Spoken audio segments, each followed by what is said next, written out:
Ọba dúkìá ọ̀dẹ̀ bọ́lẹ̀, ayẹyẹ sí, omi òmò ọ̀fun pọ̀bẹ́, ìyá pèsè ìdí ọ̀gbọ́n, àríyèsí ìyá pèsè ìdí ọ̀gbọ́n. Ti parí ọ̀tún lẹ́yìn ìgbẹ́lẹ̀ ẹ̀rọ bá ń mú. Ọ̀gbọ́n àlọ́wọ́ ọkùnrin.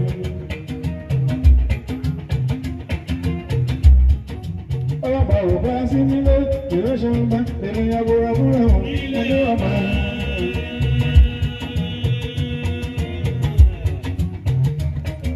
Ọmọdé jáde ní ìhò. Ọmọdé tàbá ní ọ̀dọ̀ balẹ̀.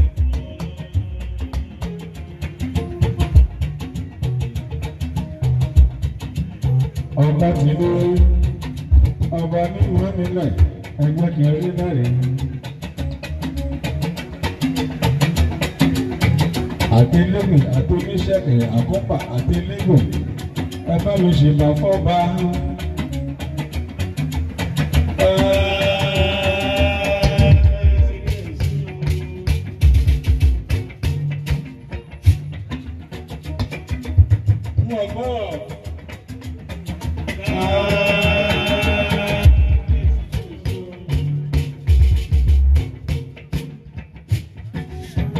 Ẹyẹ gbọ́ Oduga yìí náà, ẹ̀ẹ́gbọ́ ẹ̀ẹ́tọ́.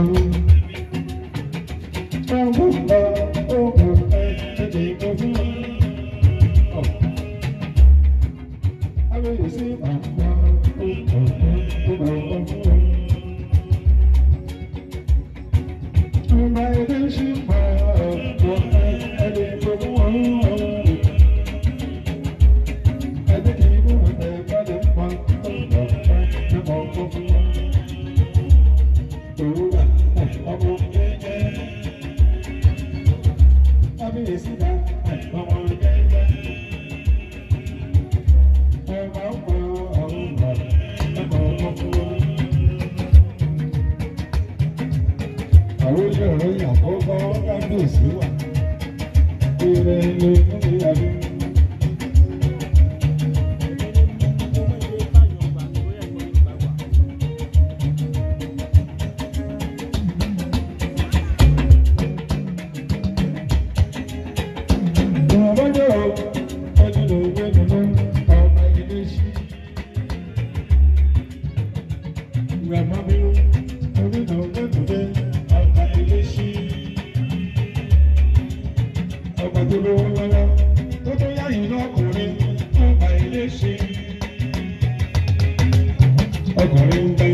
Ilé-iṣẹ́ tí mo bá rí wọn, mo gbà pé mo délé owó.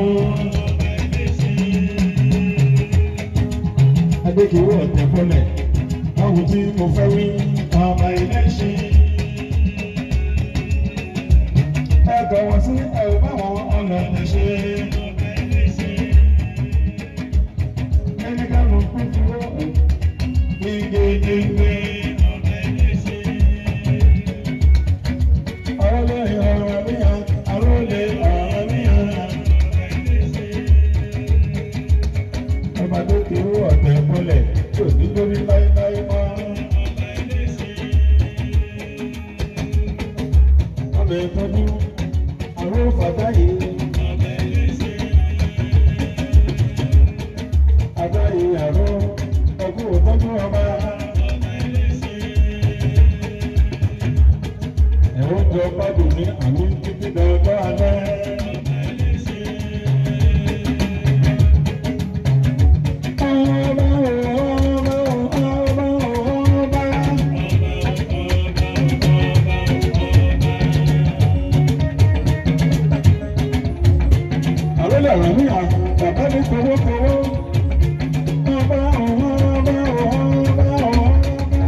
Bye.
Sokola